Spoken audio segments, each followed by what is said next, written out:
1971 সালে আমি ভিন্ন সংগঠন করতাম, আমি বলবো না এখন আমি কি করতাম, কারণ ওই সংগঠনের নাম নিতে এখন মানুষ লজ্জাবোধ করে। আমি সেই সংগঠনের একজন ক্ষুদের সমর্থক ছিলাম।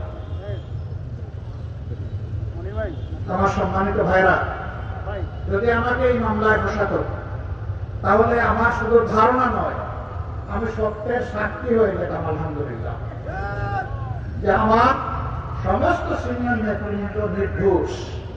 আমাকে যেভাবে ফাঁসানো হয়েছে মিথ্যাভাবে তাদেরকে সেইভাবে মিথ্যা মামলায় ফাঁসানো হয়েছে। সম্মানিত ভাইরা, জামাতে ইসলামীর উপর কি করা হয়েছে সাক্ষী সারা দেশবাসী এবং বিশ্ববাসী। 11 জন শীর্ষ নেতাকে হারিয়েছি, 500-র মতো সহকর্মী হারিয়েছি, 5000-এর মতো সহকর্মী জীবনের করে চোখ কাটা, হাত কাটা, পা কাটা হয়ে পঙ্গু হয়ে গিয়েছে।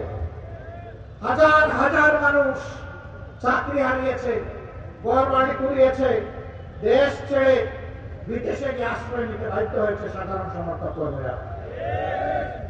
13.5 বছর সারা বাংলাদেশের সমস্ত দলীয় কার্যালয়গুলো সিলগালা করে বন্ধ করে রাখা হয়েছিল। আমাদের নিবন্ধন কেড়ে নেওয়া হয়েছে, যা ফিরে পাবো ইনশাল্লাহ, লড়াই চলছে। শেষ মুহূর্তে দিশাহারা সরকার যখন জুলাই বিপ্লবকে সামাল দিতে পারছিল না, তখন চিন্তা করলো দুষ্টা জামাতের উপর দিয়ে দিই। তখন অগাস্টের 1 তারিখ আমাদেরকে নিষিদ্ধ ঘোষণা করলো। শুধু একটা কথা বলেছিলাম, হে আল্লাহ, আমাদেরকে যারা নিষিদ্ধ ঘোষণা করেছে তারা যদি হকের পথে থাকে তাদেরকে সাহায্য করো, আর তারা যদি জালিম হয় তাহলে তাদেরকেই তুমি নিষিদ্ধ করার ব্যবস্থা করে দাও। দেশবাসীকে বলি নাই, যাকে বলার তাকে বলেছি।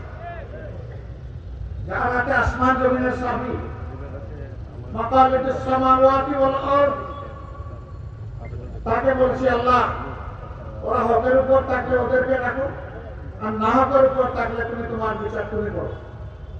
4 দিনের মাথায় আল্লাহ তাআলা তার রায় আমাদের সামনে, বিশ্ববাসীর সামনে প্রদান করছেন, আলহামদুলিল্লাহ।